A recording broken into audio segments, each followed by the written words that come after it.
Welcome to PVTV International. I'm going to present this week's editions of our news roundup. Cabinet news: Acting President Duwa Lashi criticizes terrorist military council for prioritizing attacks over disaster relief. At the International Day of Democracy ceremony on September 15, Acting President of the National Unity Government NUG, Duwa Lashi, condemned the terrorist military council's ongoing violence, accusing it of attacking civilians instead of helping those affected by the recent flood caused by Typhoon Yagi.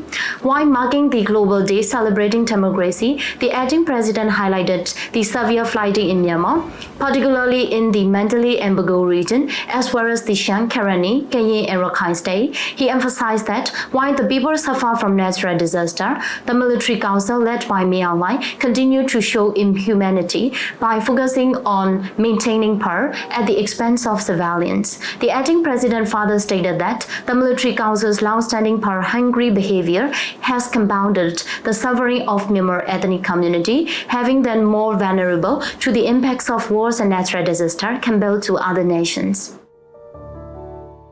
NUG Prime Minister vowed to manage relief efforts amid Myanmar's flood crisis. Prime Minister Mahn, in his September 20 address, assured the public that the National Unity Government NUG will systematically manage public resources and labor to assist and rescue flood-affected areas, not only in the regions under revolutionary control, but also in areas yet to be fully liberated. He highlighted the devastating impact of Typhoon Yagi, which displaced nearly 300,000 people and caused hundreds of deaths across Myanmar. He noted that Myanmar has suffered more from the natural disaster due to years of damage under successive corrective directives compared to its neighbor. The Prime Minister blamed the lack of preparations and the military council's violent actions for the inadequate relief efforts, stating that the people's hardships are worsening.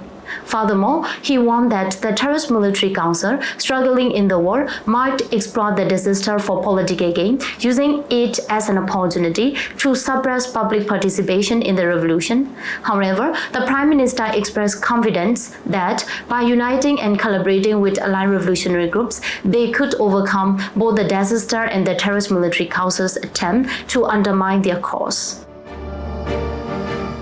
Prime Minister Mahn stresses proper use of tax fund for revolutionary efforts. At a meeting of the Central Committee for Interim Implementations of Public Administration on September 19, National Unity Government NUG, Prime Minister Mahn emphasized the critical importance of proper tax collection and the efficient use of fund. He asked that rightful tax revenue must be collected diligently with no wastage or misuse, as these funds are essential for supporting the revolutionary war.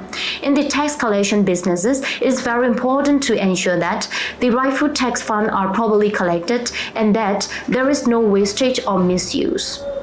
The Prime Minister stated he called for collective efforts to maximize the impacts of this fund to expedite the success of the revolution, acknowledging the challenges of managing revolutionary efforts while simultaneously rebuilding. The Prime Minister emphasized that the Treasury and people's contribution must be handled systematically, with priority given to critical sectors to avoid mismanagement. He also highlighted the NUG dual focus on addressing immediate needs, such as rehabilitation for flood-affected areas, restoring damaged crops, addressing the spread of infectious diseases among livestock, and ensuring access to safe drinking water.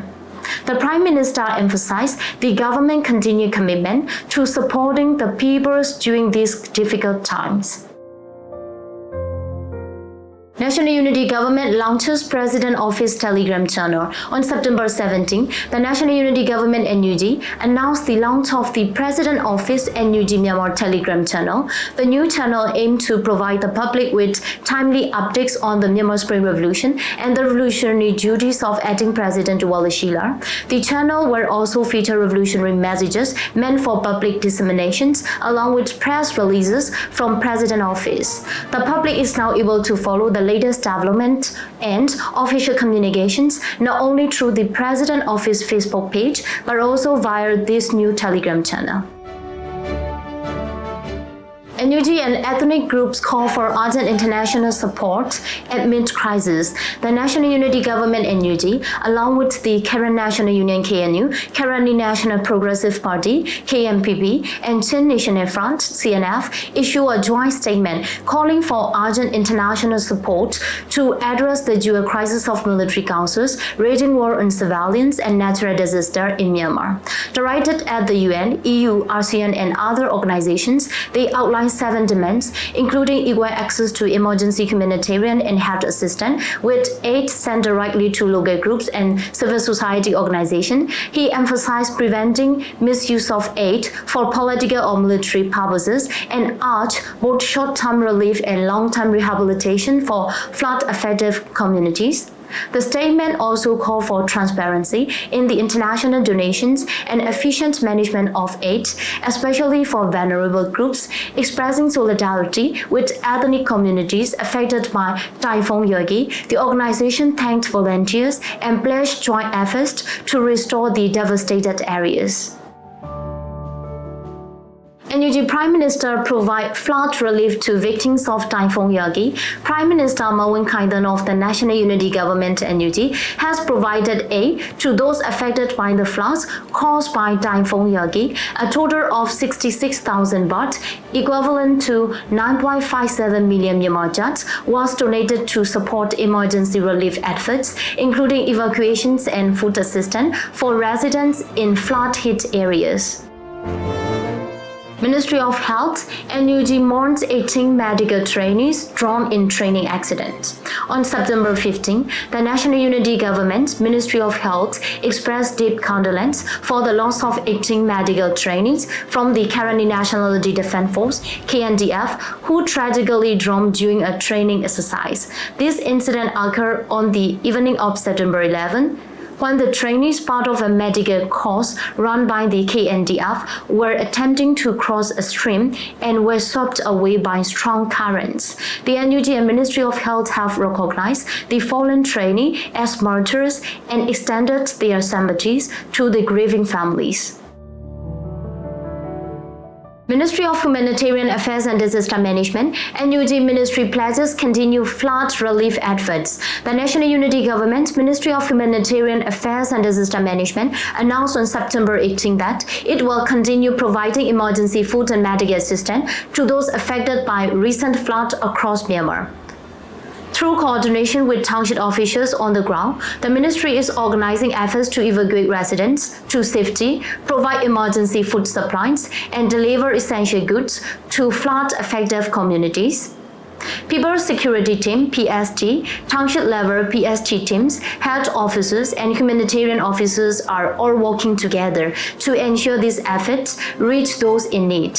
The ministry also confirmed that donations received through its Directly Helping the People program are being distributed to flood victims in collaborating with relevant organizations to maximize relief support. Ministry of Human Rights, NUG Human Rights Minister calls for international aid and cooperation. Union Minister of Human Rights for the National Unity Government NUG, addressed the United Nations in Geneva on September 19, emphasizing the need for international cooperations and humanitarian aid through cross-border programs to support flood-affected regions in Myanmar. Despite ongoing emergency rescues and relief efforts, the Union Minister highlighted the necessity of further global assistance. He urged the international community to avoid collaborating with Myanmar's military council, citing their misuse of aid and obstructions of humanitarian relief, particularly in Rakhine State, following Cyclone Mocha. The ministry also detailed the ongoing efforts of the NUGs and its alliance, including the Karen National Union KNU, Karen National Progressive Party KMPP, and Thann National Front CNF to provide essential food, shelter, and medical assistance to those suffering from the effects of Typhoon Yagi. Ministry of Defense, PDF officers sacrifices life in flood relief efforts. The National Unity Government, Ministry of Defense announced on September 14 that a People Defense Force PDF officer known as Eagle lost his life while aiding flood victims in Yidashi Township, Bago region. Eagle, a soldier from Battalion number 901 under the command of Strategy number 17, served at the Central Military Headquarters of the Ministry of Defense in Nebiro. His sacrifice occurred during efforts to assist those affected by the recent flood, underscoring the PDF commitment to supporting Myanmar people during times of crisis. PDF forces clash with military council troops in Mandalay region, 20 enemy soldiers killed. The National Unity Government Ministry of Defense announced on September 17 that PDF forces in aligned unit engaged in a fierce battle with military council troops near Toinge, the Beijing Township, Mandalay region on September 12, 2024. The clash involved number 1 military region, Mandalay Division PDF, in coordination with several battalions, including number 3 Special Battalion, number 511, Mandalay District Battalions 3, 4, and 5, the Mandalay Division Drone Force, ABSDF Battalion 10, the Ulun District Commando Unit, the Beijing Township BDF. They confronted a 58-strong platoon led by Major San Yu from the Military Council's army. According to the Ministry of Defense, 20 enemy soldiers were killed and 5 others wounded during the battle. Additionally, PDF forces seized 21 various weapons and ammunition from the enemy troops. Ministry of Labor warns against collaboration with Military Council exploitation of migrant workers. On September 20, the Ministry of Labor under the National Unity Government issued a warning to foreign employment agency, organizations and individuals, urging them not to cooperate directly or indirectly with the Military Council's action that violate the basic rights of Myanmar citizens working abroad. The ministry stressed the importance of refusing to comply with illegal orders and directives from the Military Council. The statement highlighted that the National Unity Government would take strict action against any agency or organization that coerce or persuade Myanmar migrant workers to remit a portion of their wages to their families. This comes after the Military Council issued Notice number 25 dated August 28, 2024, mandating that migrant workers send at least 25% of their salary as remittances to family members through designated banks or financial services. This policy is seen as a means to secure foreign currency for the military oppressive cooperations against the people. Ministry of Foreign Affairs, Ambassador Mourns discusses Myanmar crisis with UN General Assembly Chairman. On September 16, Mourns, Myanmar Permanent Representative to the United Nations, met with Philemon Yang, the chairman of the 79th United Nations General Assembly, to discuss the current situations in Myanmar. Their conversation focused on the international efforts to address peace and stability in relation to the Myanmar crisis. Philemon Yang, who also previously served as Prime Minister of Cameroon, is overseeing discussion as part of his role as chairman of the General Assembly. UN Embassy announces aid for flood victims in Myanmar. On September 17, the American Embassy in Yangon announced that it will provide assistance to those affected by the natural disaster resulting from Typhoon Yagi.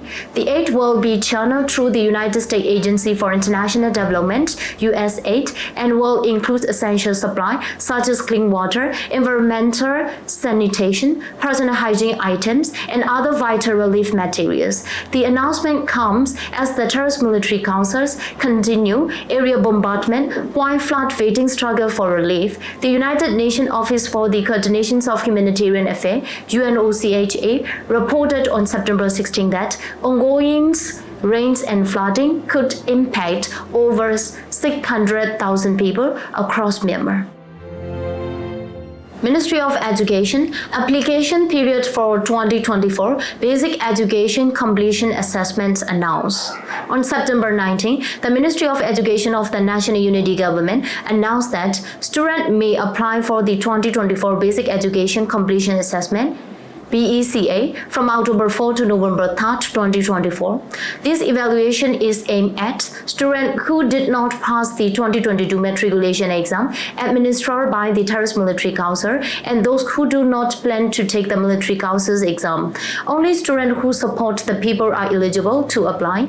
Additionally, the ministry stated that students meeting the requirements set by educational institutions in liberated areas can apply through those institutions. Military Affairs Summary for the third week of September 2024. In the third week of September 2024, military activity intensified across Myanmar, particularly in Khaing region, with attacks near Mandalay, clashes in Shan State, and the captures of counter convoys en route to Bamor. In KU Township, Khaing region, People Defense Force (PDF), People Defense Team (PTT), and local revolutionary groups capture Madangla, a Busoti militia village under the control of the military for over 3 years. Despite 9 military councils fighter jets and 1 support plane launching at least 20 airstrikes, revolutionary forces successfully took the camp.